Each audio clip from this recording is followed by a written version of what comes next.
2027학년도 대비 5월달 고3 전국연합평가 문제 같이 풀어보겠습니다. 생활과 윤리입니다. 전반적으로 문제는 어렵지 않게 출제가 되었어요. 굉장히 쉽게 출제가 되어 있는 상태라는 걸 생각하시고 여러분 봐주시면 좋겠습니다. 1번은 전통적으로 윤리학을 구분하는 문제가 기출이 되고 있지요. 같은 형식으로 문제가 출제가 되었네요. 윤리학의 핵심 과제를 골라라 라고 나와 있습니다. 가를 먼저 보시면 윤리학은 도덕 이론을 적용해서 이론이 있다는 거니까 어쨌든 규범 윤리학인 거고요. 이론이 있으니까 규범 윤리학인데 그 규범 윤리학 중에서도 그 이론을 적용하는 것을 강조하고 있네요. 거기에다가 환경, 정보, 생명 등 우리의 삶의 다양한 삶의 영역에서 발생되는 도덕 문제를 구체적으로 해결하는 데에 어떤 방안을 제시하는 게 주된 관심사다라고 했으니까요. 요거는 이론을 실제 문제에 적용해서 대안을 모색하는 것을 목표로 삼고 있는 실천 규범 윤리학이 되시겠다라고 보시면 되겠죠. 나를 보시면 윤리학은 도덕적 담화에서 사용되는 언어의 의미를 명확하게 밝히고, 여기 밝히고가 나왔지만 우리는 이 말이 분석하고랑 같은 말이라는 거 알 수 있죠. 분석하고 도덕적 추론의 논리적 타당성을 검토하는 것을 주된 관심으로 삼고 있으니까 요거는 윤리학을 만드는 게 아니라 만들어진 윤리학을 분석하는 윤리학이라서 메타 윤리학에 대한 설명이 되시겠다라고 보실 수 있겠습니다. 1번 보시면요. 도덕 명제에 내포되어 있는 논리적 구조 분석을 주로 하는 거는 메타 윤리학이 주로 하시겠죠. 그래서 답이 아니고요. 2번 현실의 도덕 문제 해결하는데 실천적인 지침, 여기 구체적인 해결에 대한 방안을 마련해 준다고 되어 있죠. 그래서 2번이 실천 규범 윤리학에 대한 설명이 되시겠습니다. 3번 도덕 판단의 근거가 되는 도덕 원리를 정립하는 것. 도덕 원리를 정립하는 것은 이론 규범 윤리에서 보통 많이 하고 있죠. 4번 각 사회의 도덕적인 관행을 비교해서 객관적으로 기술을 하는 거니까 도덕적인 관습이 사회마다 다른데 이거를 비교하고 객관적으로 기술하는 것이다 라고 했으니까 기술 윤리학이 되겠죠.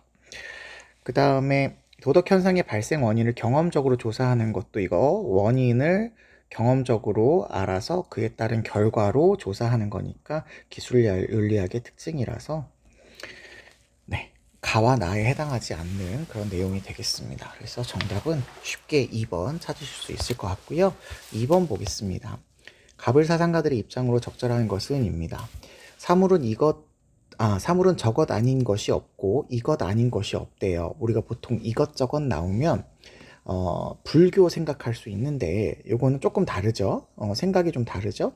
저것은 이것에서 생겨나고 이것 또한 저것에서 비롯된다라고 해서 여기 처음부터 여기까지는 이것과 저것이 서로 상대적으로 생겨나고 상대적인 관점에서 바라봐야 된다라는 이런 얘기를 하고 있다라는 것으로 여러분 생각해 주셔야 됩니다. 그리고 뒤에 보니까 진인이 나왔어요. 진인, 지인, 천인, 신인은 모두 도가에서의 이상적인 인간을 이야기하죠. 도가에서의 이상적인 인간을 이야기하고 있습니다. 거기다가 사물을 초월해서 마음을 자유롭게 논일게 한대요. 마음이 자유롭게 되는데 이 상태를 우리가 소요유라고 하죠. 소요유. 자연에 가까워지게 되면서 인위적인 구속에서 이제 벗어나니까 이제 마음이 자유로워진다 이렇게 표현을 하고 있습니다. 그래서 요거는 장자 선생님의 글인데 여러분은 이렇게 도가의 글이다라는 것만 알고 계시면 되겠죠. 을을 보시면 이제 우리가 알고 있는 이것저것 얘기가 나옵니다. 이것이 있으므로 저것이 있다. 요게 인연법이다. 그래서 요게 이제 연기설을 얘기하고 있구나. 그러면 요게 불교구나. 이렇게 찾을 수 있겠죠. 이는 무명을 원인으로 해서 이렇게 결과가 나타나고, 행을 원인으로 해서 식이 있는 것과 같다라고 해서 모든 것이 원인과 그에 따른 결과로 주어진다라는 불교의 설명이 되시겠습니다. 네, 1번을 보실게요. 1번. 도가에서는 도의 관점에서 옳고 그름을 명확하게 분별해야 된다 했는데, 도의 관점에서 보는 건 맞지만 도의 관점에서 보면 상대적인 것이기 때문에 옳고 그름을 분별한다라고 얘기하지 않습니다. 상대적인 관점에서 모든 것은 때에 따라서 옳을 수도 있고 때에 따라서 그를 수도 있는 거니까 이걸 명확하게 분별하면 안 된다라고 해서 분별하는 지식을 버려라, 분별지를 제거해라 라는 말로 무지를 지향해야 된다, 이렇게 도가에서는 설명을 하고 있죠. 그래서 이건 틀린 답이다 라고 생각하시면 되겠고요. 2번. 자연적 본성을 따라야 돼요. 맞습니다. 자연적 본성을 따르는 건 맞습니다. 절대적 자유의 경지에 이를 수 있다라고 되어 있네요. 이 절대적 자유의 경지는 아까 여기 나오는 여기 자유죠. 이게 도의 입장에서 봤을 때의 절대적인 자유입니다. 그래서 이게 정답이 되시겠고, 3번. 근원적인 무지의 상태인 무명은 발생 원인이 존재하지 않는다라고 되어 있는데요. 연기설은 모든 것에 원인이 존재합니다. 물론 근원적인 그 원인을 어떤 무지에서 본다라는 것은 맞습니다만, 이것조차도 발생 원인이 없지는 않죠. 이것도 우리가 육체라고 하는 생로병사를 반복하고 있기 때문에 이런 무지가 발생을 하고 있는 것이라서요. 이것도 다 돌고 도는 원인이 있는 거다, 이렇게 생각해 주셔야 되겠습니다. 4번. 연기에 대한 자각은 필요하겠죠. 이걸 통해서 여기까지는 맞습니다. 연기에 대한 자각은 맞습니다. 변치 않는 자아를 찾아야 된다 했는데 변치 않는 자아가 있다고 보지 않습니다. 불변의 실체는 존재하지 않는다라고 보는 것이 불교의 입장이죠. 그래서 이건 틀렸다, 이렇게 보시면 되겠습니다. 5번. 사물이 지닌 각치들 사이에 우열이 결정되어 있다. 네, 일단은 불교도 그렇고요, 도가도 그렇고요, 둘 다 자연관에 있어서 평등한 자연관을 지향합니다.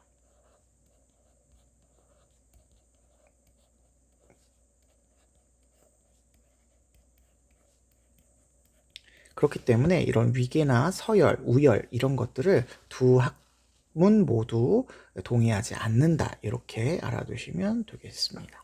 정답은 2번 되시겠네요. 3번은 오답률이 한 50% 이상 나온 건데요. 아직 우리 배우지 않은 그런 사상가예요. 물론 사상가는 배웠지만 내용을 배우지 않았죠. 네, 아직 배우지 않은 시민불복종에 대한 설명입니다. 시민불복종 여기 나오죠. 네, 이거 살펴볼게요. 거의 정의로운 사회. 자, 이 사상가의 입장에서 이게 이제 고유명사로 쓰이고 있어요. 일단 이 사상가가 롤스고요. 롤스가 사회를 구분해서 이야기할 때 질서정연한 사회가 있고, 그 질서정연한 사회를 다시 둘로 구분해서 완전히 질서정연한 사회가 있고, 그 다음에 여기 거의 정의로운 사회가 있습니다. 그리고 이제 무법국가, 고통받는 사회, 자애로운 전체주의 국가, 절대주의 왕정, 이런 것들이 있거든요. 그래서 이거는 이 표현이 나오시면 이런 것들에 대한 주장은 롤스 선생님만 한다라는 것으로 우리에게 주는 거예요. 주는 거니까 꼭 알아두셔야 되겠고요. 자, 일단 정의로운 사회는 질서정연한 체제로 운영되는 사회입니다. 질서정연한 체제가 있어요. 정연한 사회의 체제입니다.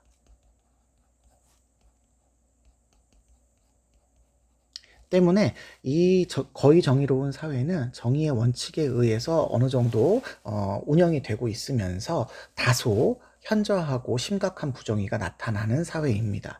하지만 이것을 스스로 해결할 수 있는 능력을 가지고 있는 사회예요. 그래서 이게 거의 정의로운 사회라는 표현으로 불리우게 됩니다. 자, 이 사회 내에서 그 체제의 합법성을 인정하고 받아들이는 시민에 의해서만 발생합니다. 그 체제의 합법성을 인정하고 받아들이는 시민들에 의해서만 발생합니다. 자, 여기 만자가 들어갔기 때문에 여기에서만 발생을 한다는 거예요. 그래서 시민불복종은 거의 정의로운 사회 체제에서만 이루어져야 되고요. 거의 정의로운 사회체제에서는 이 사회체제 자체가 질서정연한 사회체제이므로 우리가 살고 있는 이 체제의 합법성, 괜찮아 라고 하는 체제 자체를 문제 삼지 않는 시민들에 의해서 이루어집니다.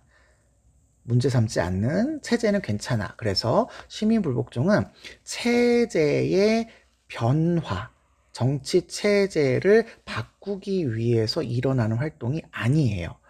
정치 체제를 바꾸는 건 만약에 부정의한 정치 체제를 바꿔야 된다라고 하면 이건 시민불복종이 아니라 뭐 혁명이라든지 뭐 이런 것들이 일어나야 되는 것이지, 시민불복종이라는 그 어떤 사회운동은 정치 체제를 변화시키기 위한 운동이 아니라 정치 체제의 합법성을 보다 견고히 하고 튼튼하게 하기 위해서 일어나는 것이지 체제를 바꾸기 위한 것은 아니다. 이렇게 알아두시면 되겠습니다.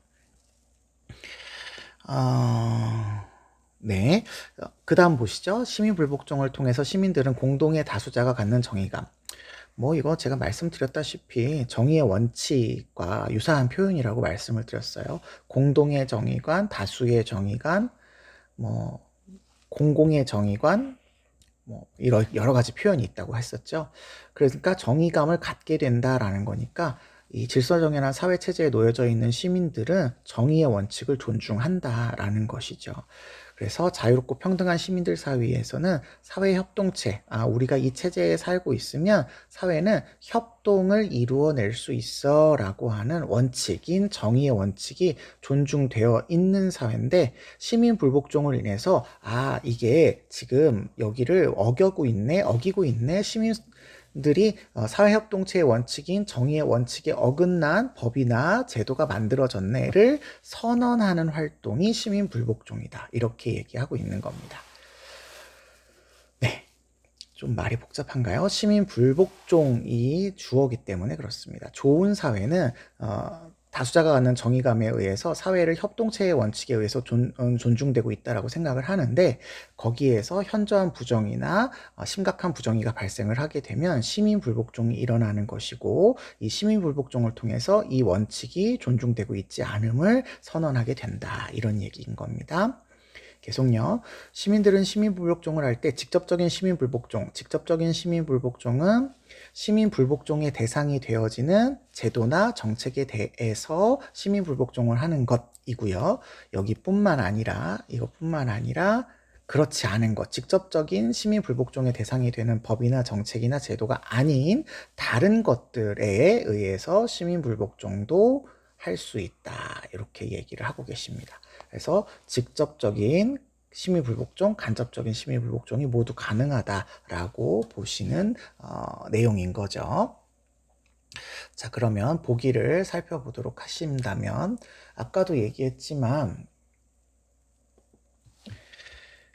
정치 체제가 부정의하면 시민불복종은 성립될 수 없어요. 정치 체제는 질서정연한 사회 체제인 거의 정의로운 사회 체제에서만 일어나는 겁니다. 그래서 이거는 성립될 수 없고요.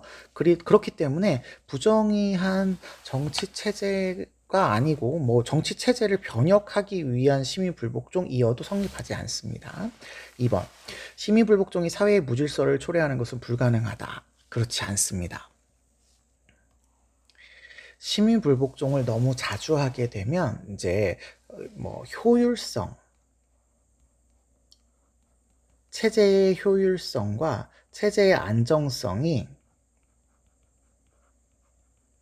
떨어질 수 있게 됩니다. 떨어질 수 있게 돼요. 다시 말해서 사회의 무질서를 초래할 수 있게 됩니다. 그래서 적절한 제한, 정당화 조건에 따라서 제한이 필요하고, 효율성과 안정성을 우선으로 하기 때문에 이 효율성과 안정성에 따라, 체제의 효율성과 안정성에 따라서 시민불복종을 제한할 수 있다고 봅니다. 3번 심의불복종을 할 때 항의의 대상이 되는 법만 위반하는 것을 우리가 직접적인 심의불복종이라고 하는 것이고요.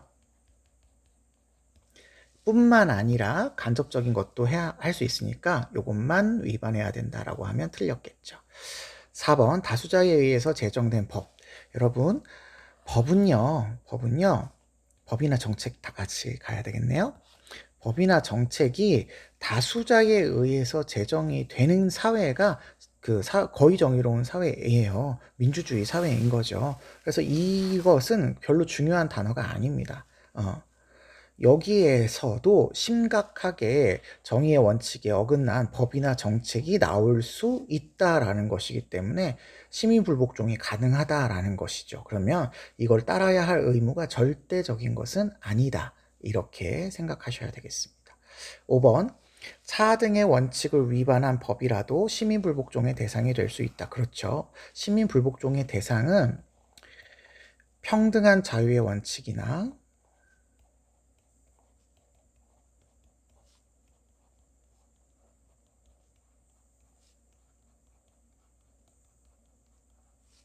공정한 기회균 등의 원칙,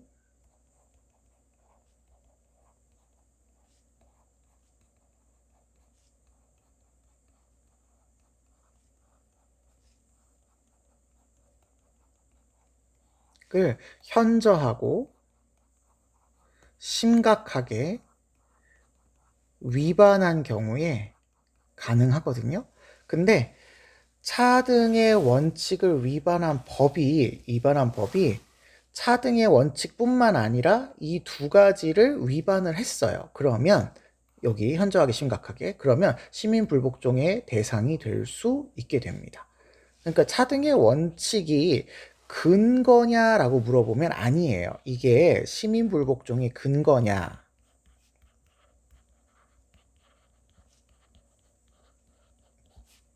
근거는 아닙니다. 근거는 요 두 가지예요. 요게 기준이에요.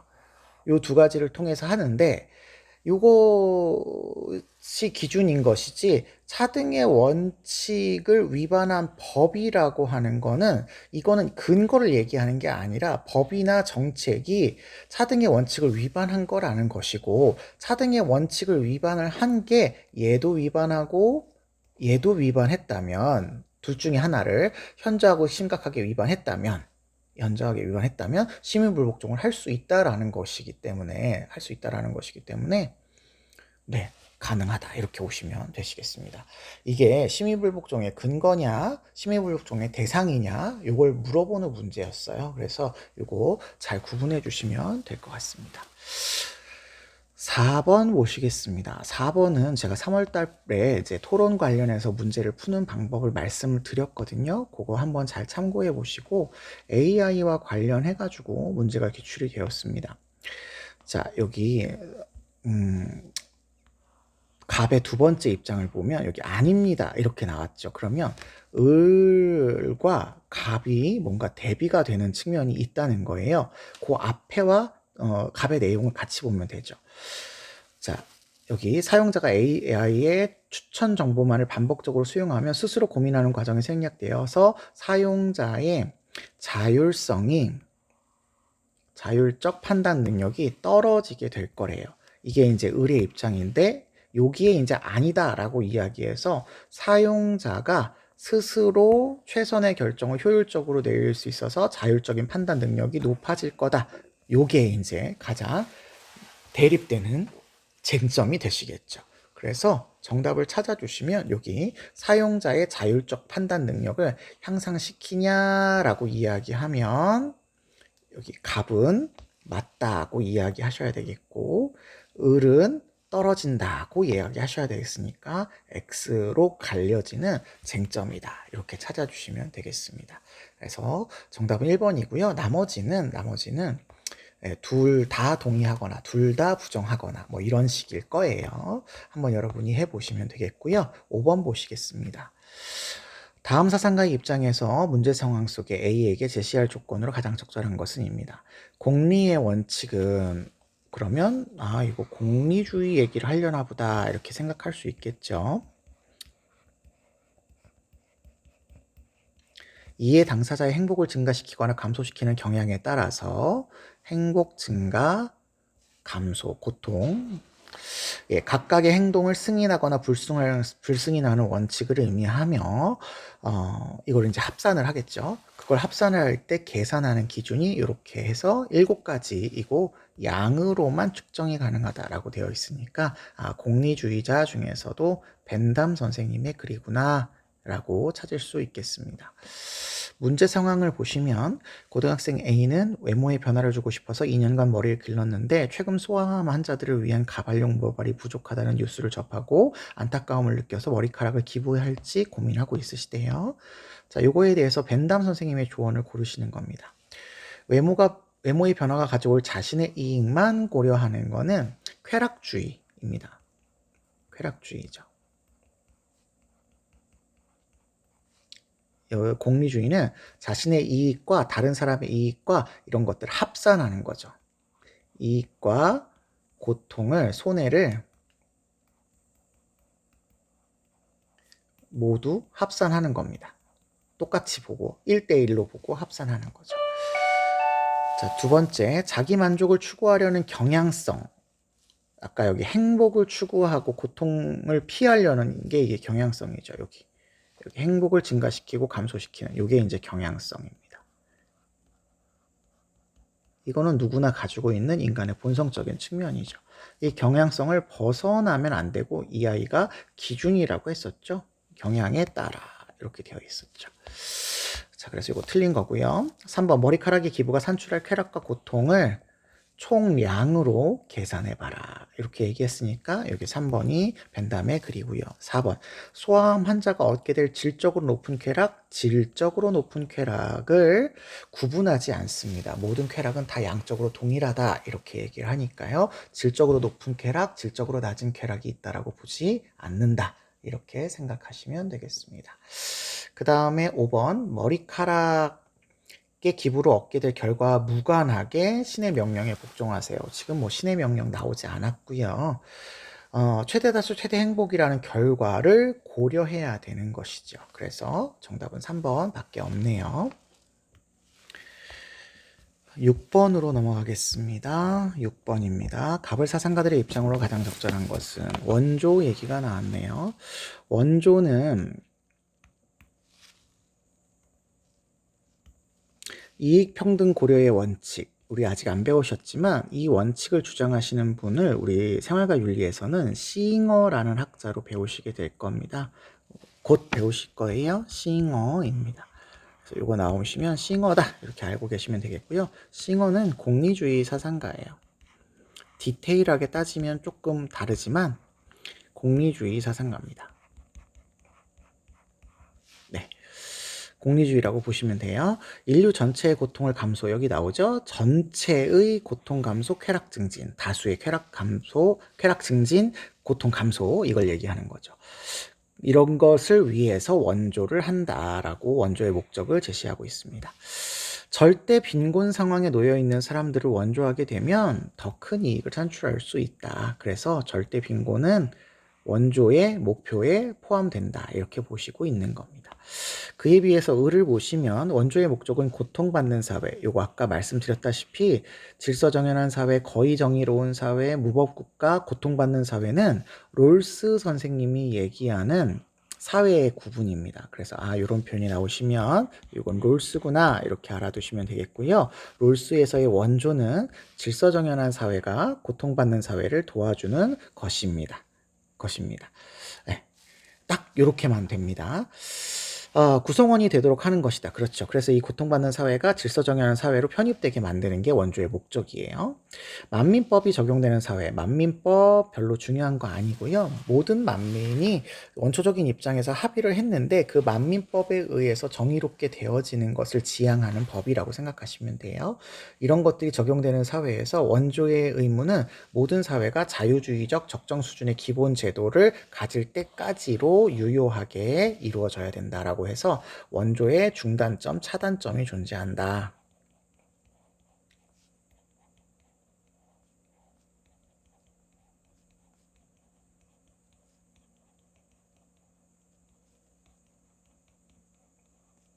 네, 이게 딱 이렇게 명료하게 되어 있다 이렇게 보고 있습니다. 그래서 고통받는 사회 체제가 질서 정연한 사회 체제로 들어가게 되면 여기 기본 제도 요게 체제가 바뀌는 거예요.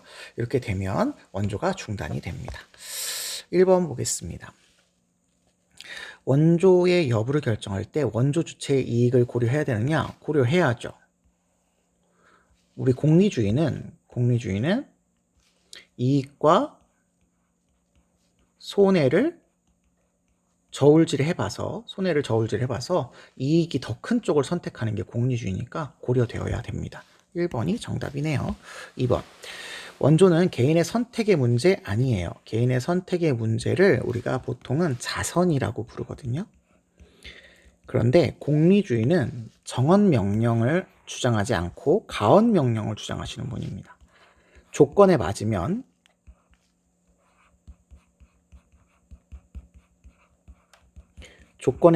해야 하는 의무입니다.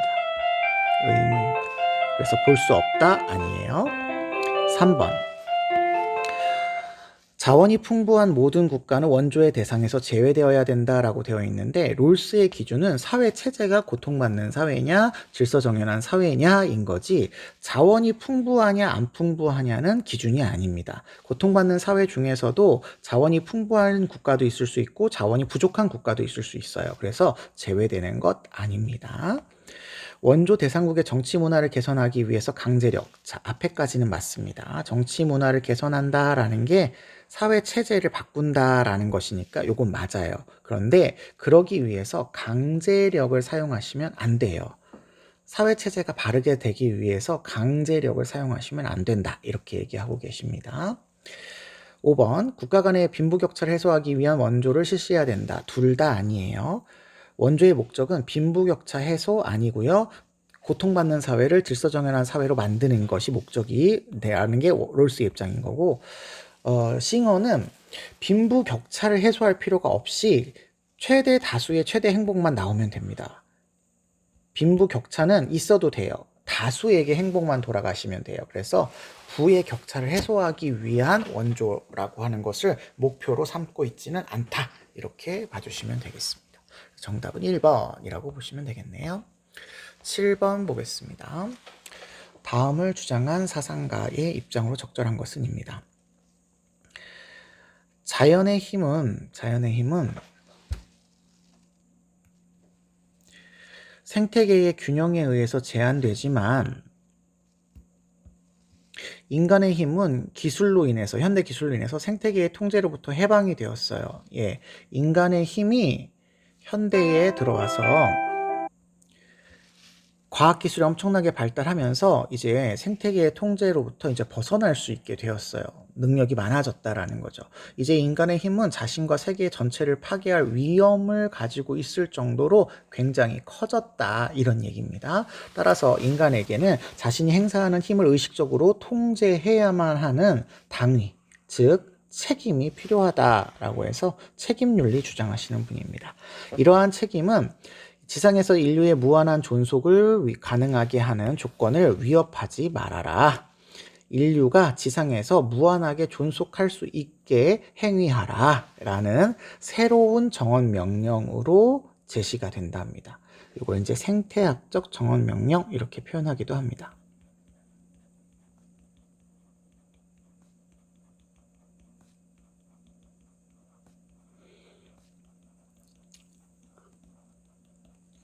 이 사상가는 요나스 선생님이 되시겠습니다. 아직 안 배운 사상가예요. 1번. 인간은 행해진 것에 대해서 사후적인 책임 져야 됩니다. 사후적인 책임 져야 되지만 사후적인 책임만 지지 않습니다. 인류가 무한히 존속 가능할 수 있게끔 예견할 수 있는 책임도 져야 돼요. 그래서 사후적 책임뿐만 아니라 사전적 책임 까지 책임의 범위가 확장되어야 된다라고 보고 있으시죠. 2번. 인류의 장기적인 존속, 여기 영원 무한한 존속이라고 여기 나와 있죠. 무한한 존속을 위해서 기술의 발전은 모두 중단되어야 된다가 아니라 이걸 위협하게 하는 것을 하지 말라라는 것이지 모두 중단해야 된다라는 표현은 아닙니다. 3번 미래 세대에 대한 현 세대의 책임 이행은 호혜성에 근거해야 된다라고 했는데요. 호혜는 상호적이다라는 건데 미래 세대는 아직 존재하지 않기 때문에 요나스는 현 세대의 일방적인 책임이다 이렇게 얘기합니다. 일방적인 책임이다 라고 얘기합니다. 4번 인간에게 부과될 책임의 범위는 기술이 파급력이 어떻냐에 따라서 항상 늘어났죠. 여기 위험을 훨씬 더 많이 갖고 있어요. 옛날에 비해서는 여기 제한이 되었지만 그래서 작았다가 커졌다 이런 얘기죠. 5번 기술의 사용의 부정적 결과에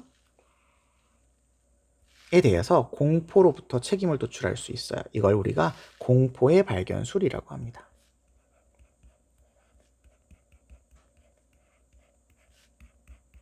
기술이 발전하는 결과가 좋은 것에 기반을 두는 것이 아니라 기술로 인해서 일어날 부정적인 결과에 포인트를 두고 여기서부터 책임을 도출해야 된다라는 이론이죠. 그래서 이게 5번이 요나스의 답이 되겠다 이렇게 보시면 되겠네요.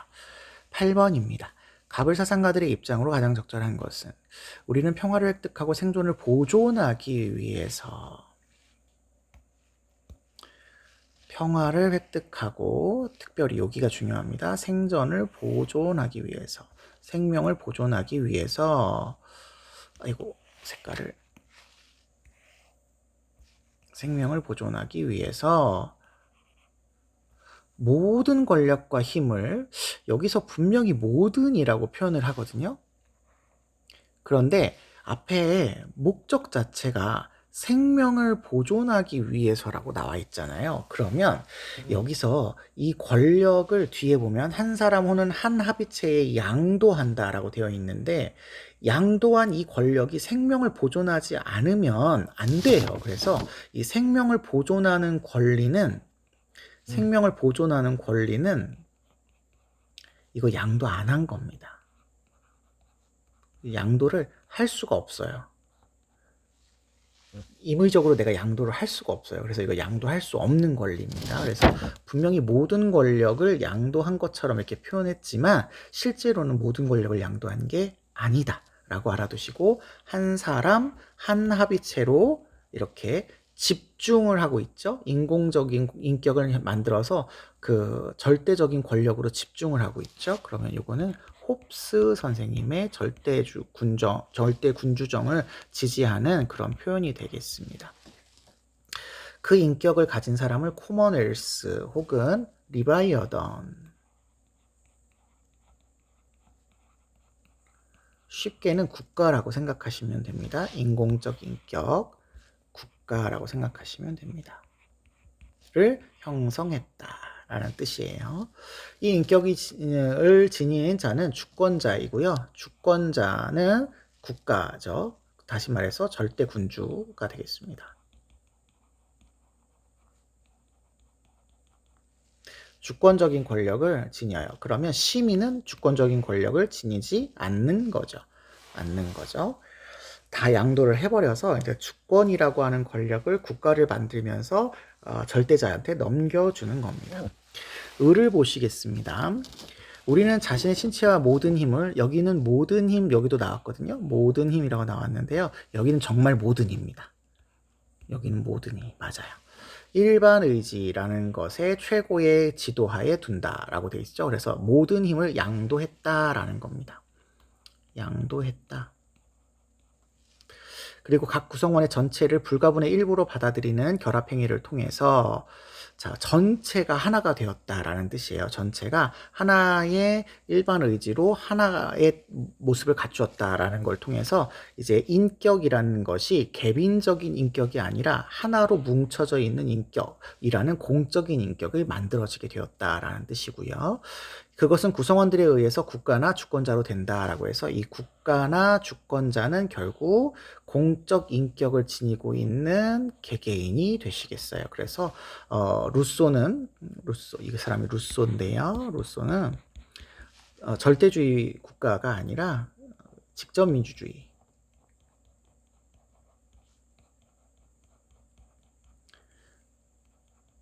정치 체제가 좋은 정치 체제라고 보고 있습니다. 그래서 이때 루소에서의 국가의 주권은 시민, 모든 시민이 가지고 있다. 이렇게 생각하시면 되겠습니다.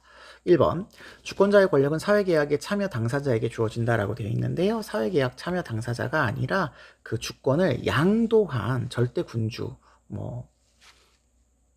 주권자라고 하는데요. 계약자가 아니에요. 아닙니다. 주권자는 별도의 이제 존재인 겁니다. 2번. 시민은 자기 보존을 위협하는 명령을 거부할 수 있어요. 아까 제가 이거 말씀드린 거거든요. 생명을 보존하기 위해서 우리가 국가를 만든 것이니까 생명을 보존 안 하게 되면 이거에 대해서 거부할 수 있습니다. 이게 정답이 되시겠어요? 이걸 저항권이라고 하지는 않습니다. 자기 보존을 할 수 있는 권리는 양도하지 않았기 때문에 이걸 국가가 이렇게 행사하게 되면 자기 생명을 보존을 못하게 위협을 하게 되면 이로부터 이제 거부할 뭐라고 할까요? 대항할 권리가 생겨나게 되는 거죠. 3번 국가는 특정인에게 자신의 권리 전부를 양도할 때 형성된다 돼 있는데요. 여기 특정한 사람이 아니에요. 일반 의지입니다. 타인에게 양도하면 안 돼요. 타인에게 양도할 수 없고요. 전부 양도는 맞습니다. 루소가 여기 밑에 나오는 개별의지, 전체의지, 일반의지 이렇게 세 가지를 얘기를 한단 말이죠. 개인이 원하는 개별의지가 있어요. 사적인 인격인 거죠. 이 사적인 인격을 가지고서는 우리가 합의를 한 하나의 공동체를 이루기가 어려워요. 그래서 이 개별의지 대신에 이제 다른 의지가 필요한데 개별 의지를 총합하면 이걸 총합했다 이렇게 합산했다 이렇게 해서 표현할까요? 총합하면 이게 개별 의지의 총합 그냥 한글로 쓸게요. 개별 의지를 총합하면 이게 전체 의지가 되거든요. 그렇기 때문에 이 전체 의지는 개별 의지들의 합친 거예요. 그러니까 요걸 가지고는 우리가 하나의 통일된 어떤 계약을 맺을 수가 없어요. 그래서 개별 의지들이 공통으로 원하는 것, 모든 아이들이 공통으로 원하는 것, 선한 것, 공동으로 목적하는 것 이라는 걸 기반으로 한 의지를 만들어내요. 모든 사람들이 다 개별적으로 다 원하는 의지가 이게 일반 의지, 일반적인 의지다, 일반 보편적으로 원하는 의지다 라고 해서 요거라고 보시면 됩니다.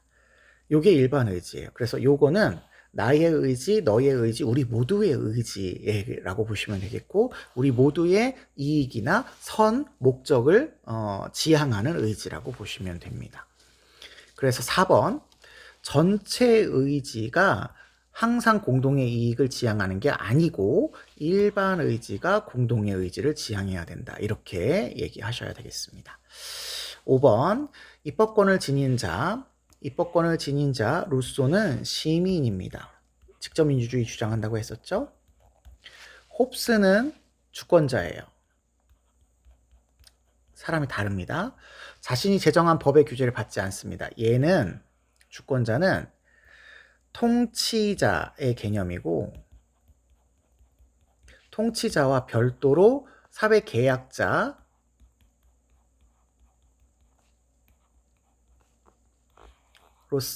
피치자가 존재를 합니다. 때문에 주권을 가지고 있는 통치자는 자기가 제정한 법의 규제를 받지 않아요. 홉스는 맞습니다. 그런데 루소는 시민이 통치자이면서 동시에 피치자입니다. 통치를 받는 사람이에요. 그래서 자기가 만든 법에 자기가 지배를 받습니다. 그래서 루소의 얘기가 아니다 라고 해서 틀렸다라고 봐주시면 되겠습니다. 정답은 2번이고요. 이것도 살짝 어려웠던 그런 내용이었습니다. 9번 문제는 신문의 칼럼의 주제를 고르는 문제인데, 이게 쉽게 나오면 이 동물과 관련된 권리 문제를 이렇게 쉽게 얘기를 해요. 쉽게 얘기를 하는데, 조금 어렵게 나오시게 되면은 우리 자연과 윤리에서 배우셨던 인간 중심주의와 동물 중심주의의 내용이 포괄돼서 나올 수 있다라고까지 여러분이 알아두시면 좋겠습니다. 자, 내용을 읽어볼까요? 옳지 않은 것 고르는 거네요. 반려동물을 키우는 인구가 늘어나면서 반려동물의 죽음이 남기는 상실감 문제가 심화되고 있습니다. 이른바 반려동물 상실 증후군은 단순히 슬픔을 넘어 정신적 질환으로 이어지며 사회 문제로 부상하고 있는데요. 이러한 배경 속에서 반려동물 복제가 결국은 요거네요. 하나의 대안으로 거론되고 있지만 신중한 검토가 필요하다. 왜냐하면 반려동물 복제 이면에는 난자를 제공하거나 대리모 역할을 하는 동물의 고통이 뒤따르는 문제가 있대요. 그러면 동물도 고통을 받고 있다라는 것을 이분은 생각하고 있다라는 거죠. 또한 막대한 복제 비용이 든다네요. 비용은 계층 간의 부의 격차에 따라 상대적 박탈감을 느낄 수 있게 해주고, 무엇보다 동물의 생명을 소비재처럼 다루게 되는 그런 시장이 형성될 우려가 크기 때문에 조금 문제도 있다. 반려동물 상실 증후군으로 고통받는 이에게 반려동물 복제는 새로운 선택지를 보일 수 있지만 근본적인 해결책이 될 수 없대요. 그들에게 가장 중요한 것은 상실의 아픔을 직면하고 떠난 존재를 기리며 마음의 균형을 회복하는 일이 더 중요하니까 이걸 이렇게 동물 복제를 해결할 수 있는 것은 아니다. 이런 얘기가 되시겠습니다. 그럼 3번을 보시면 반려동물 복제가 반려동물 상실 증후군을 극복하기 위한 가장 좋은 방책이다. 이런 얘기를 하니까 이거 틀렸다. 이렇게 보시면 되겠죠. 가장 중요한 것은 요거다. 이렇게 얘기하셔야 되겠죠? 그래서 정답이 3번 이렇게 오시면 되겠습니다. 나머지는 다 위에 있는 거니까 한번 봐주세요. 10번 보시겠습니다. 가불사상가들의 입장을 나의 그림으로 탐구할 때 A에서 C에 해당하는 적절한 질문만을 보기 위해서 있는 대로 고른 것은입니다. 공리주의는 다수가 누릴 보다 큰 이익을 위해 소수의 희생을 강요해. 공리주의 싫어. 이런 얘기죠.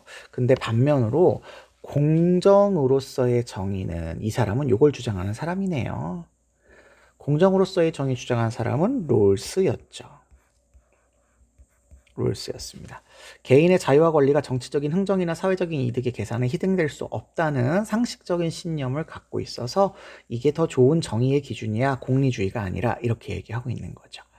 근데 을을 또 보시니까 공리주의는 분배의 결과에만 관심을 두어 소유물이 어떻게 취득되고 이전되는지에 관심을 두지 않으니까 공리주의는 또 안 좋아. 그럼 이 사람은 소유물이 어떻게 취득되고 이전되는지에 대한 요게 중요하다라는 거죠. 이거 우리 소유물에 대한 정의의 원칙이죠. 그래서 소유 권리의 정당성은 소유권이 발생되는 취득과 이전의 과거 상황, 과거 행위, 다른 말로 역사, 이거에 따라서 판단되어야 된다라고 보시는 분이니까 노직 되시겠습니다. 노직 되시겠습니다. 자, 그러면 롤스와 노직을 비교하는 그런 문제로 보시면 되겠네요. 기억입니다. 모두에게 이익이 되어야 경제적 불평등은 정당화될 수 있다. 이렇게 얘기하네요. 이거를 표현하신 분이 롤스죠. 롤스 선생님은 모두에게 이익이 될 때 경제적 불평등이 허용될 수 있어. 같은 표현으로 최소 수혜자에게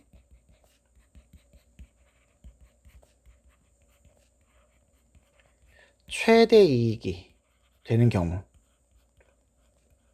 같은 표현이라고 말씀드렸죠? 되는 경우가 불평등을 허용할 수 있고, 그렇지 않으면 평등해야 돼. 이렇게 얘기할 수 있습니다. 근데 노직은 경제적 불평등은 모두에게 이익이 될 필요가 없어요. 경제적 불평등은 내가 소유 권리를 갖고만 있으면 경제적 불평등은 아무런 문제가 없습니다. 그래서 요거는 모두에게 이익이 될 필요 없이 소유 권리를 제대로 소유하고 있기만 하면 된다. 이렇게 얘기를 하셔야 되기 때문에 노직 선생님이 동의하지 않을 내용입니다. 그러면 OX니까 여기 들어갈 수 있는 표현이 되시겠네요. 그 다음에 니은 사회 전체 복지를 위해 소수의 자유를 침해할 수 있는가? 자, 롤스에게 있어서 사회 전체의 복지, 요거는 공리주의적 관점입니다. 공리주의의 식복지를 위해서 소수자의 자유를 보장하는 것을 침해할 수 없죠. 없습니다. 이거를 1원칙, 2원칙으로 생각해 보셔도 소수의 자유는 자유권에 해당하는 기본권입니다. 기본권이기 때문에 이거는 평등한 자유의 원칙에 의해서 보장되는 그런 권리입니다. 그에 비해서 사회 전체라고 해서 이건 아닌데 어쨌든 복지를 위한 어떤 내용은 차등의 원칙이죠. 그렇기 때문에 차등의 원칙으로 평등한 자유 원칙을 제한할 수 없어요. 그래서 이거를 혹시나 이게 공리주의가 아니고 그냥 차등의 원칙으로 본다 하더라도 롤스는 동의할 수 없습니다. 노직은 당연히 안 되죠. 소유 권리를 가지고 있는 사람의 자유를 사회 복지를 위해서 안 되죠. 침해할 수 없습니다. 이거는 소유권 침해로서 잘못된 거죠. 부정의가 되는 거죠. 그래서 두 사람 모두가 반대하는 내용이다. 이렇게 보시면 되겠습니다. B는 롤스만 확인하시면 되겠습니다. 사회 기본 구조에 대해서 우리는 정의의 원칙이 적용되는 것이죠. 그러면 요거 합의의 대상이다. 요거 맞네요. 그래서 정의의 원칙은 사회 기본 구조를 결정하는 데 영향을 주는 것이기 때문에 우리가 원초적인 입장에서 우리 모든 사람들이 합의하고 있는 것이죠. 맞네요. 리을, 소유 권리의 침해 없이 최소 수혜자를 도울 방법이 있는가? 있죠. 아까 우리 원조할 때 얘기했는데 자선입니다. 개인의 선택입니다. 개인이 내 소유 권리를 가지고 있는 사람이기 때문에 그 소유 권리를 가지고 어려운 사람을 도와줄 수 있어요. 의무가 아니라면 가능하죠. 그래서 정답은 기억 디글리을 4번으로 고르시면 되겠습니다. 많이 어렵지 않게 출제가 되었네요. 11번 보겠습니다. 가불사상가들의 입장으로 가장 적절한 것은요. 죽음을 가장 큰 악이라고 생각해서 많은 이들이 죽음을 두려워하는데 반면에 현자 똑똑하신 분은 삶에서 도피하려고 하지 않으며 삶의 중단을 두려워하지 않아요. 그는 긴 시간이 아니라 즐거운 시간을 향유하려고 노력을 합니다. 그래서 죽음을 악이라고 생각하지 않죠. 이거 우리가 쾌락 이렇게 얘기할 수 있겠죠? 쾌락주의입니다. 에피쿠로스 되시겠죠.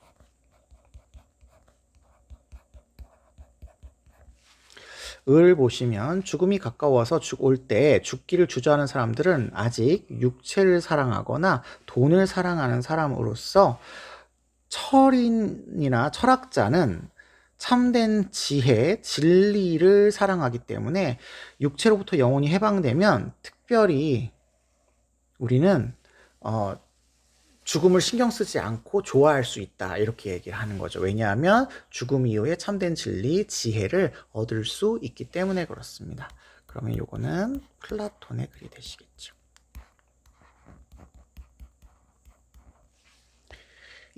보죠. 1번 에피쿠로스는 죽음과 동시에 사후세계를 경험한다 했는데요. 원자론을 주장하시는 에피쿠로스는 사후세계를 인정하지 않습니다. 2번 불멸에 대한 갈망과 죽음은 모두 그 자체로 악인데요. 불멸에 대한 갈망은 우리한테 고통을 주니까 악인 게 맞습니다. 근데 죽음은 악도 아니고 선도 아니고 아무것도 아니죠. 아무것도 아닙니다. 그래서 이거 틀렸고요. 3번 죽음 이후의 영혼은 영원불멸의 세계인 이데아 세계로 들어갈 수 있죠. 그래서 정답이 되겠네요. 4번 철학자는 죽음은 영혼이 순수성을 손상시키는 게 아니라 영혼이 순수하게 육체를 떠나게 되는 일이라고 보죠. 그래서 손상시키는 일이 아닌 거죠.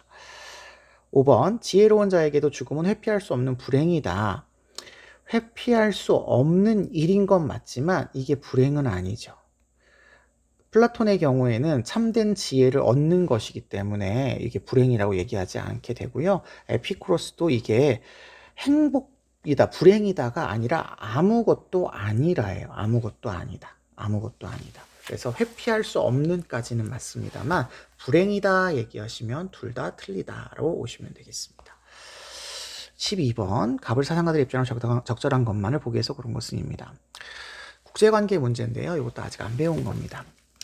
국가 간의 계약이 없으면 국제사회에서 평화 상태는 구축될 수 없어요. 그래서 평화연맹이라고 하는 특수한 종류의 연맹이 있어야 된답니다. 이 평화연맹은 모든 전쟁을 영원히 종식시키는 것을 목표로 하고 있고요. 영민 국가들 간의 자유를 보장하고 있기 때문에 국제 평화를 위해서 평화연맹이 필요하다는 분은 칸트 선생님 되시겠습니다.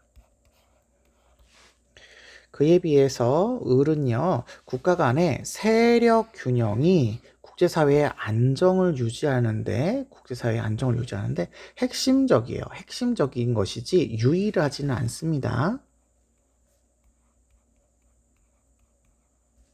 하진 않습니다. 세력 균형을 위해서 각국은 동맹을 활용할 수도 있고요. 역사적으로 중요한 세력 균형은 한 국가와 동맹 또는 동맹 사이의 관계에서 관찰이 되니까 세력 균형, 동맹 이런 걸 통해서 국가 간의 안정을 유지할 수 있어 이런 거니까 현실주의 사상가예요.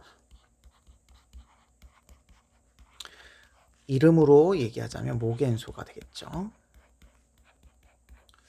모겐소 선생님의 입장이 되시겠습니다. 현실주의 사상가다라고만 생각하셔도 크게 문제없을 겁니다. 네, 보시죠. 기억. 평화연맹과 공화정책. 이게 이제 확정조항 이게 1번이고요. 이게 확정조항 2번이죠. 그래서 이 두 가지가 있는데 이 두 가지는 영원한 평화를 위해서, 영구 평화를 위해서 필요한 겁니다. 맞습니다. 영구 평화를 지향을 합니다. 니은 개별 국가의 주권은 평화연맹에 자발적으로 양도된 게 아니라 평화연맹에 들어가서도 연맹 국가들의 자유가 보장이 되죠. 그래서 양도되지 않습니다. 그래서 세계 단일한 정부의 수립은 반대하신다고 말씀하고 계시죠. 디귿 현실주의에서 국익은요, 국가 간의 동맹 조약을 파기할 수 있는 근거가 되기도 합니다. 왜냐하면 국익 이퀄 국가의 생존은 제일 중요한 거거든요. 가장 중요한 거거든요. 그래서 이거에 따라서 동맹 간의 계약은 쉽게 무너지게 됩니다. 현실주의죠. 리을 국가 간의 협력은 국가 분쟁을 해소하는 유일한 방법이다. 협력을 현실주의에서도 할 수 있다고 봅니다. 그런데 아까도 위에 나왔지만 세력 균형이라고 하는 아이가 사회 안정을 유지할 수 있다고 했잖아요. 그러니까 유일한 방법이라고는 할 수 없겠죠. 칸트도 협력을 이끌어내는 평화연맹이 필요하기도 하지만 그 전에 공화정 체제도 있어야 되고 세계시민법에 의해서 이방인들을 환대해야 되기도 하고 여러 가지가 있어야 돼요. 그래서 이게 유일한 방법이다 이렇게 얘기할 수는 없겠습니다. 정답은 기억 티귿으로 찾아주시면 되겠습니다. 13번 그림의 강연자가 긍정의 대답을 할 질문으로 가장 적절한 것은 입니다. 나는 소비한다, 고로 존재한다 라는 말이 있대요. 이거 데카르트의 표현을 빌려온 거죠. 이 말은 소비사회의 본질을 꿰뚫는 명제가 되어 있고요. 현대인들은 소비에서 더 이상 상품의 사용 가치를 중시하지 않습니다. 예, 펜이 있다면 그 펜을 사용하는 가치 때문에 상품을 소비하지 않는다는 거예요. 그들은 상품이 지니고 있는 사회적인 이미지, 이걸 내가 이 펜을 갖고 있어 라는 걸 보이는 이미지. 이런 만년필을 쓰시네 라는 이미지. 이걸 이제 한문으로 기호로부터 만족을 얻고 그것을 통해서 자신의 정체성을 형성하며 타인과의 차이를 드러내려고 하는 데에서 소비를 하게 되는 거죠. 자, 여기 만족 얻을 수 있고요. 자신의 정체성 형성하고요. 타인과의 차이도 드러낼 수 있는 소비가 기호로 인한 소비가 되시겠습니다. 이러한 욕망은 소비를 자극해요. 그렇죠. 그래서 그 결과 현대인들은 과시 소비를 하게 되기도 하는데 사회적인 위세를 드러낼 수도 있게 됩니다. 이걸 통해서 사회적인 위세를 드러낼 수 있기도 합니다. 그런데 아이러니하게도 일부 돈 많은 자본가들은 과시 소비를 안 하면서 검소한 걸로 오히려 차별화의 수단을 삼고 있기도 해요. 아, 저렇게 부자, 돈 많은 사람, 쟤네들하고 나는 또 다른 부자야. 더 퀄리티가 있는 부자야. 라고 하는 것을 드러내는 수단을 위해서 과시 소비를 안 할 수도 있다. 이렇게 얘기를 하고 있습니다. 자, 여러분, 이런 소비와 관련된 문제가 나오실 때 우리가 이러한 사상가들을 모두 알 수가 없어요. 현대 사상가들을 다 알 수가 없거든요. 이걸 우리가 다 알려고 애쓴다기보다는 그냥 나와 있는 제시문을 가지고 문제를 풀어주시는 게 더 좋습니다. 물론 이거 보드리아르입니다. 이미지 소비, 기호 소비를 이야기하시는 사상가예요. 예, 사상가예요. 그래서 이 몇 사람이 있거든요. 진멜도 나오시고 몇 사람이 나오시는데 우리가 기존에는 이 과시 소비를 많이 이야기했던 베블런 선생님이 많이 나왔다고 한다면 이러한 새로운 사상가들도 좀 나오기는 해요. 네, 나오더라도 여러분 너무 걱정하시지 않고 제시문 안에서 다 골라서 풀어주시면 됩니다.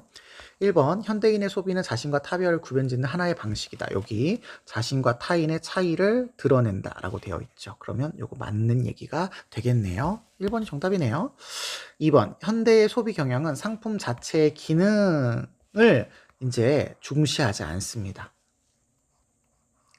이것이 가지고 있는 이미지를 중시하죠. 3번 현대인들은 타인의 시선을 의식하지 않고 자유롭게 소비하는 게 아니라 타인과의 차이를 드러내기 위한 욕망을 가지고 소비를 하죠. 그러니까 이거 의식하지 않죠. 이게 틀렸다라는 뜻입니다. 현대의 모든 계층은 과시 소비로만 사회적 지위를 드러내는가? 이렇지 않다고 했죠. 아까 여기 일부 대자본가는 과시 소비를 거부함으로써 사회적 지위를 드러낼 수도 있습니다. 5번 현대인의 소비는 개인의 정체성 형성과 무관하냐? 여기 개인의 정체성을 형성하게 한다 이렇게 나와 있죠. 그래서 이것도 무관하지 않다 이렇게 오셔야 되겠습니다. 그래서 이런 사상가를 여러분이 너무 아시려고 하는 것은 의미 없다. 제시문으로 봐주셔라 이런 얘기가 되겠습니다. 14번 보시겠습니다. 가의 갑을 사상가들의 입장에서 서로에게 제비할 수 있는 비판을 나의 그림으로 표현할 때 A, B에 해당하는 내용으로 가장 적절한 것은 입니다. 살인자가 되면 죽을 것이라고 약속한 것은 약속, 동의, 합의, 다른 말로 계약이죠. 다른 살인자에게 희생되지 않기 위해서예요. 우리가 살인자가 되면 죽을 거야. 왜냐하면 살인자가 되면 그 살인자에게 나는 죽을 수 있으니까 우리가 약속을 맺어서 살인자가 없게 하자 이렇게 한 거라는 거죠. 이 시민의 계약은 여기 이제 계약이라고 아예 못 박아서 나오네요.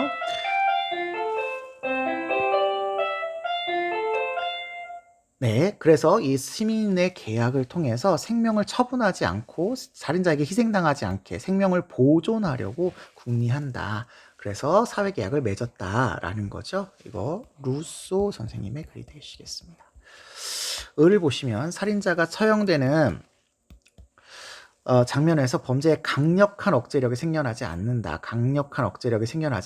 이 강력한 억제력은 사형이 되는 장면에서 비롯되는 게 아니라 자유를 박탈당한 채 짐승처럼 취급받고 평생 그가 사회에 끼친 손해를 속죄하는 모습을 보여주는 것이 훨씬 효과적이다 이렇게 얘기하니까 사형에 반대하시며 종신노역형을 하는 게 효과적이라고 보시는 베카리아 선생님이 되시겠죠.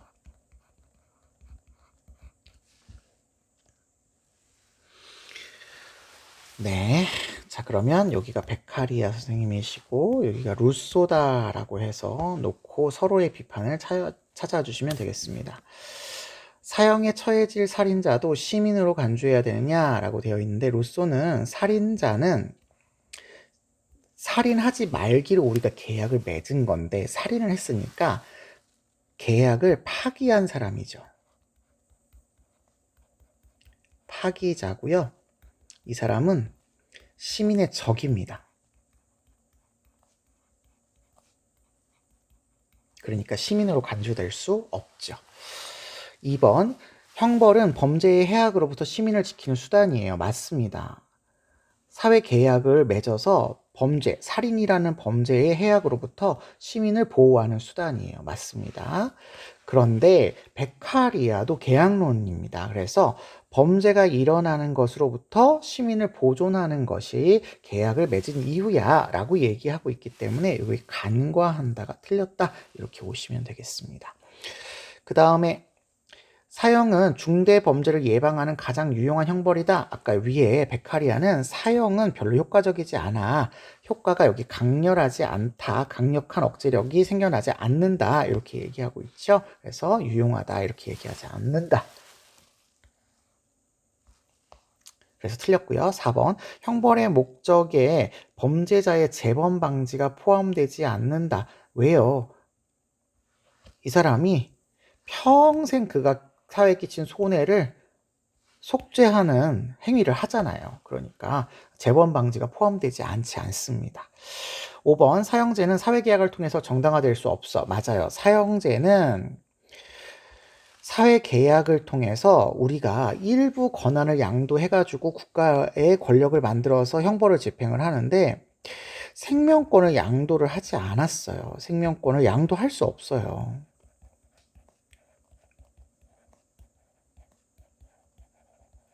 그러므로 국가에 의해서 사형이 정당화될 수 없는 제도야 이렇게 얘기를 하고 있습니다.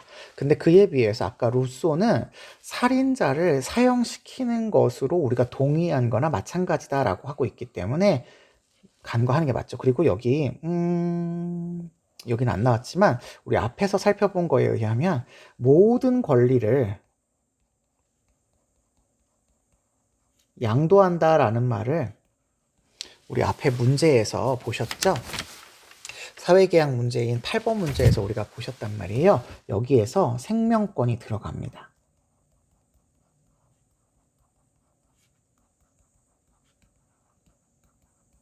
네, 그래서 루소가 간과하는 내용이 맞습니다. 루소는 그래서 사용을 찬성하죠. 그래서 5번이 정답이 되시겠습니다. 15번 보실게요. 15번이 이제 오답률 1위의 문제였는데 아직 우리가 뭐 진도를 안 나갔으니까 그렇다라고 생각해 볼 수 있을 것 같아요. 자연과 윤리 파트는 전통적으로 생윤에서 롤스 노직 문제와 더불어서 가장 어렵게 출제가 되는 문제인데 워낙 기출된 문제가 많아서 정리를 해놓은 상태라서 롤스 노직만큼은 어렵지 않을 수 있을 거예요. 계속 하시다 보면 할 수 있을 것 같습니다. 네, 볼게요. 가의 가불병 사상가들의 입장을 나의 그림으로 표현할 때 A에서 D에 해당하는 적절한 지출만을 보기에서 있는 대로 고른 것은입니다. 인간은 인간에 대한 의무 외에는 다른 어떤 존재에 대한 의무도 없어요. 그러니까 오로지 인간에 대한 의무만 있는 겁니다. 만약에 인간의 다른 존재자에 대한 의무가 있다면 이거는 인간 자신에 대한 의무인 거지 그 다른 존재자에 대한 의무는 아닌 거라는 거예요. 이거 간접 의무에 대한 설명인 거고 이걸 이야기하시는 분은 칸트 되시겠습니다. 모든 유기체는 생명체라고 보시면 됩니다. 인간 존재가 고유의 선을 지니는 것과 동일한 의미로 고유의 선, 고유의 목적을 지니고 있어요. 이들 자체는 고유의 선을 추구하는 목표 지향적인 활동의 중심이라고 되어 있는데 목적론적 삶의 중심 이렇게도 표현하죠.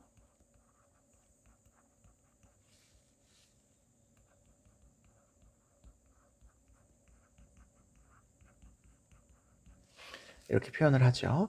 이렇게 모든 생명체까지가 이렇게 목적론적 삶의 중심으로서 고유의 선을 지닌다라고 이야기하시는 분은 테일러 선생님 되시겠습니다.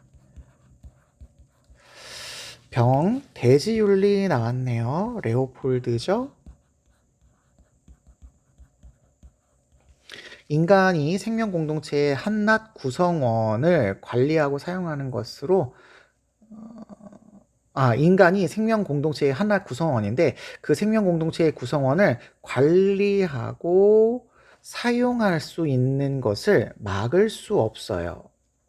그렇다는 얘기는 인간이 생명 공동체의 구성원, 예를 들면 동물이나 식물을 관리하고 사용할 수 있다라는 얘기가 되겠죠. 관리하고 사용할 수 있다라는 얘기가 되겠습니다. 그런데 대지윤리는 그들도 존속할 권리가 없지는 않아 이렇게 얘기를 한대요.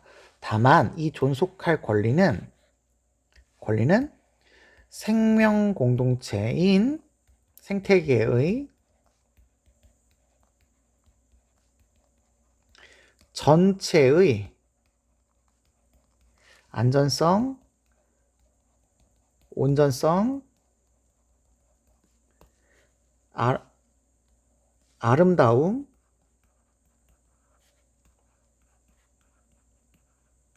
이라는 한계 내에서 권리를 존중을 하기 때문에 이런 아름다움, 여기까지 포함되는 인간의 활동으로 이들의 존속할 권리가 헤쳐질 수 있다, 사용될 수 있다, 이렇게 얘기하고 계시죠. 그래서 칸트와 테일러와 레오폴드의 입장을 우리가 비교하는 문제다, 이렇게 보시면 되겠네요. 자, 기억 보시겠습니다. 기억은 칸트를 물어보는 문제예요. 동물에 대한 폭력적인 행위를 삼가해야 할 인간의 의무가 없다라고 되어 있는데, 인간의 의무 중에서 동물을 폭력적으로 대우하지 말아야 될 의무가 간접 의무로 존재하죠. 그래서 요거 X 되시겠습니다. 테일러는 생명중심주의자이기 때문에 당연히 동물을 함부로 훼손하면 안 되고요. 레오폴드 입장에서도 생태중심주의자니까 함부로 폭력을 행사하면 안 된다 라는 의무가 발생할 수 있습니다. 생태계 전체의 안전과 온전, 그리고 아름다움을 위해서 라는 조건에 따라서. 니은, 인간은 특정한 종의 자연적 멸종을 막을 의무가 있다. 이거는 테일러를 물어보는 건데요. 특정한 종이 자연적으로 멸종한다면 그거는 그 아이가 지향하는 바이기 때문에 인간이 막을 필요가 없다, 이렇게 얘기를 하고 있어요.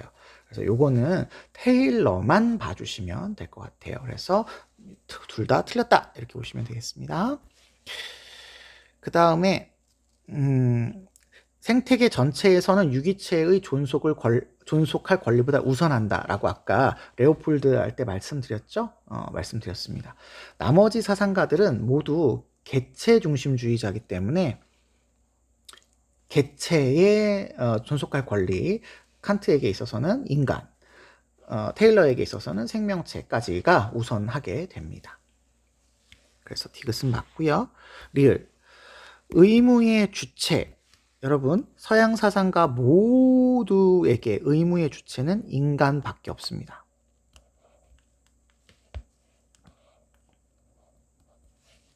이건 누가 얘기해도 인간만 의무의 주체가 됩니다. 주체와 대상, 의무의 대상이 이제 되는 건데요. 칸트에게 있어서는 인간이고,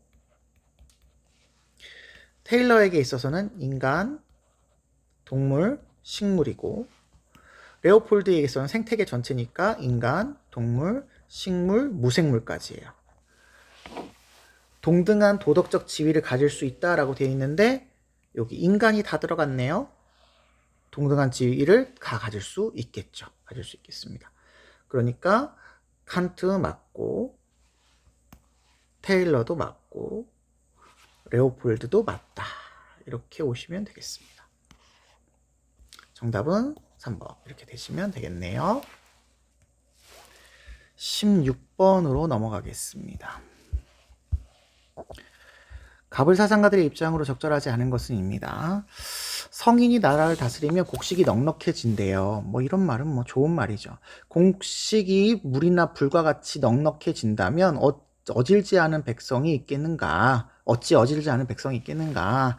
무릇 왕은 일정한 생업, 여기 나왔네요. 항산이 없으면, 백성이 항산이 없으면 일정한 마음, 항심을 가질 수 없기 때문에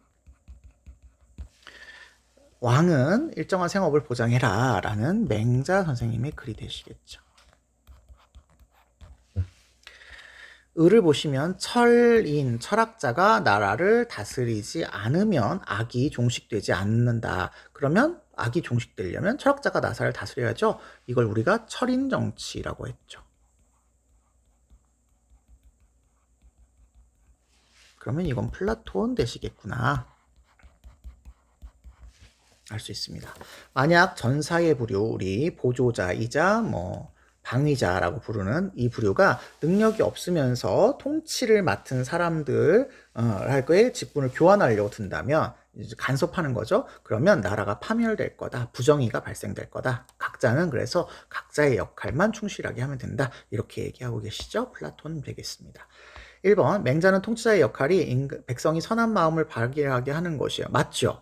선한 마음인 항산을 잘 유지하게 하는, 항심을 잘 유지하게 하는 것이 최종적인 궁극적인 목표입니다.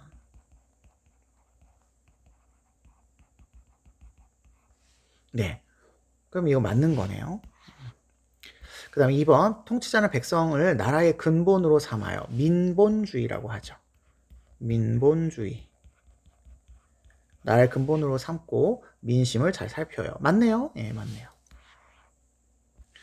백성을 위한 정치를 해야 됩니다. 3번 통치자는 공익을 위해 재산을 사적으로 소유할 수 없어요. 맞아요. 사유재산을 가질 수 없습니다. 맞네요. 4번 통치자는 모든 계층이 정치에 참여해? 안 되죠. 철인 계층만 참여해야 되죠. 그래서 이건 틀렸다. 5번 통치자는 올바른 통치를 위해서 지혜가 필요하죠. 플라톤 지혜가 있어야 되고요. 맹자도 지혜라고 하는 게 사덕에 들어가죠. 그래서 사덕, 인의 예지가 있으니까 들어가서 이게 필요하다라고 보시면 되겠습니다. 둘 다 맞다 이렇게 표시할까요? 정답 틀린 답으로 4번이 되겠습니다. 17번 보시죠. 다음을 주장한 사상가의 입장으로 적절한 것만을 보기 위해서 고른 것은입니다. 이상적인 담론이 이루어지기 위해서는 언어 능력과 행위 능력을 지니는 자, 이게 전제 조건입니다. 언어 능력이 있으셔야 되고요. 행위 능력이 있으셔야 돼요. 왜냐하면 담론이거든요. 대화를 통해서 토론하는 거거든요. 의사소통입니다. 이걸 하기 위해서는 합리적인 그런 행위자로서 언어 능력을 지니고 있어야 되겠습니다. 이 모든 주체는 여기 모든입니다. 모든 주체는 평등하게 참여할 수 있어야 되고요. 그러니까 재산이나 능력이나 이런 거에 의해서 차별받으면 안 되고 발언을 진실하게 해야 되고요. 입장 표현을 할 때 어떤 강요나 강제가 없이 자유롭게 하셔야 됩니다. 이러한 조건이 충족된 상황에서 담론 참여자가 모두가 동의하는 규범은 이제 타당하다라고 인정받는 구속력을 갖죠. 그래서 우리가 어떤 사회 규범이나 규칙을 정할 때 이런 담론을 통해서 정하자라고 보시는 담론윤리사상가인 하버마스 선생님의 글이 되시겠습니다. 얼마 전에 돌아가셨어요. 올해. 네, 기억보죠. 담론 참여자는 과학적으로 입증된 사실만 발언해야 된다라고 되어 있는데요. 우리가 모든 지혜를 다 알 수 없어요. 그래서 우리가 담론이라고 하는 걸 하고 있기 때문에 아무리 전문적인 지식을 가진 사람이라고 해도 모든 걸 다 예측할 수 없거든요. 과학적으로 입증될 수 있지만 논리적으로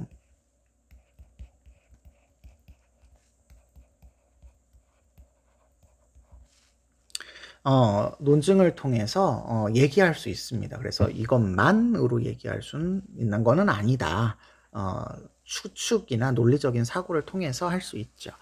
그 다음에 니은 규범의 타당성은 모든 담론 참여자의 합의로부터 그렇죠. 모든 담론의 참여자가 합의, 다른 말로 동의, 계약을 맺어서 그 규범이 타당성, 정당성, 구속력을 지니게 되죠. 니은이 맞는 거죠.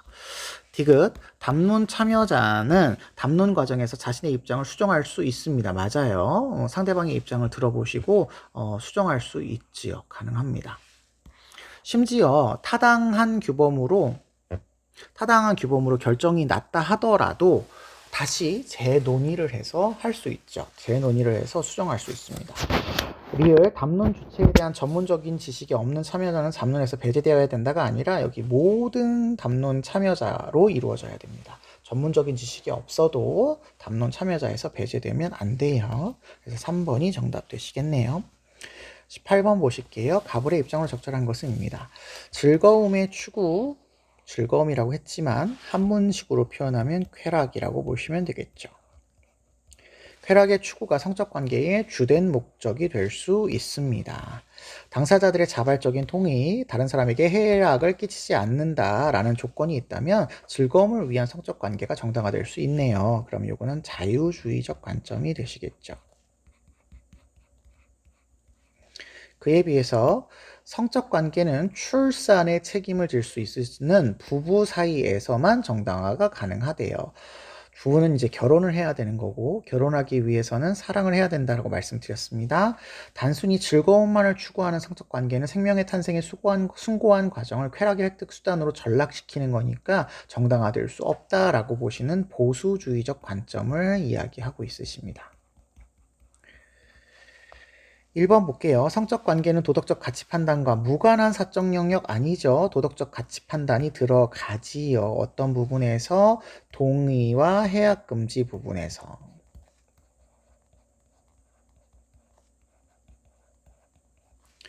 그 다음에 2번 자발적 동의가 전제된 모든 성적 관계는 허용되어야 한다 했는데 여기 동의가 전제된 건 맞지만 모든이라고 하면 해악 금지가 빠졌기 때문에 이거 될 수 없습니다. 3번 성적 관계에서 쾌락적 가치보다 생식적 가치, 그렇죠. 생식적 가치를 우선하고 있습니다. 3번이 정답이 되겠네요. 4번 성적 관계가 초래할 책임에서 벗어나지 않고 책임을 강조하고 있죠. 여기 책임을 질 수 있는 것에만 정당하다 이렇게 얘기했으니까 강조하고 있죠. 5번 결혼 전의 성적 관계는 도덕적으로 정당화될 수 없다. 여기는 맞죠. 부부만이라고 돼 있으니까. 그런데 자유주의는 안 되죠. 결혼 전이어도 서로가 동의하고 해약 금지 의무를 지킨다면 결혼 전이어도 성적 관계가 도덕적으로 정당화될 수 있게 됩니다. 그래서 답이 틀려서 정답은 3번으로 오시면 되겠습니다. 19번 갑을 사상가들의 입장으로 적절한 것만을 보기 위해서 고른 것은 이 예술 문제인데요. 예술 문제도 제가 말씀드리지만 지난번에도 말씀드렸지만 보수주의냐 아니 보수주의가 아니라 도덕주의냐 혹은 신미주의냐 이것만 구분하시면 되지. 그리고 내용은 그냥 내용 여기 나와 있는 제시문으로 파악해 주세요. 사상가 물론 우리가 앞에서 자주 나왔던 사상가는 조금 아실 필요가 있겠습니다만 새로운 사상가까지 여러분이 다 아셔야 되는 것은 아니에요. 자, 그래서 요 큰 틀을 기준으로 한번 확인해 보세요. 갑을 보시면 시는 모방 본능, 모방하는 인간의 본능에 의해서 이제 시라고 하는 예술이 발생을 한대요. 고결한 시인들은 훌륭한 일과 그러한 일을 하는 사람을 모방하여 찬미하는 시를 쓰고요. 그들은 역사가와는 달리 이미 일어난 일인 사실이 아니라 앞으로 일어날 법한 일, 추측이 가미된 문학을 시로 기록을 한다. 이런 얘기가 되시겠죠. 자, 요거는 아리스토텔레스의 글입니다.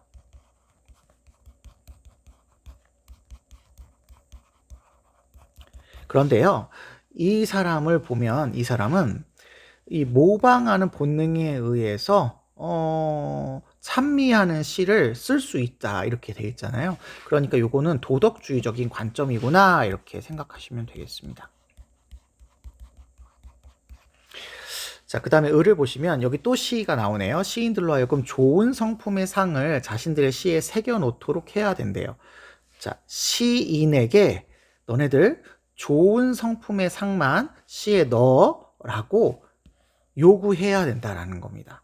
이를 따르지 않은 시인은 시를 짓지 못하게 해야 된대요. 이를 따르지 않은 시인은 이제 좋은 성품이 아니라 나쁜 성품 이런 것들을 이제 얘기하는 시인들이겠죠. 그러면 좋은 것만 얘기해야 되고 나쁜 건 얘기하지 말아야 된다는 얘기예요. 그래서 우리는 아름답고 우아한 것의 성질을 표현할 수 있는 시인을 찾아내고 이런 것들을 걸러내야 된다라고 보는 거니까 플라톤의 이야기가 되시겠습니다. 플라톤도 당연히 아름답고 우아한 것을 표현하기 위해서 시가 존재하는 거니까 도덕주의 이렇게 보시면 되겠네요. 자, 기억 봅니다. 예술은 인간의 본능에 반하는 심미적 활동이냐? 여기 모방하는 본능에 따른 활동이라고 돼 있죠. 반하는 아닙니다.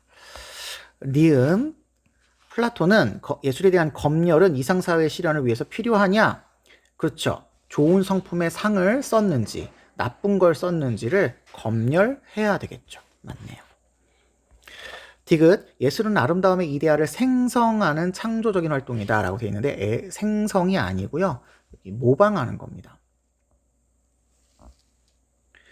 좋은 성품의 상을 새겨 넣는 거예요. 여기 따로 좋은 성품의 상이 있는 거고 이런 것들을 표현하는 것이라서 생성하진 않습니다. 이데아를 생성하진 않고요. 이데아는 외부 세계에 따로 존재하고 있는 거죠. 그래서 생성은 아니다. 리을, 예술가는 도덕적인 삶을 작품의 소재로 활용할 수 있다. 그렇죠. 둘 다 도덕주의적 관점이기 때문에 도덕적인 관점을 위해서 무엇인가를 위해서 예술을 활용할 수 있습니다.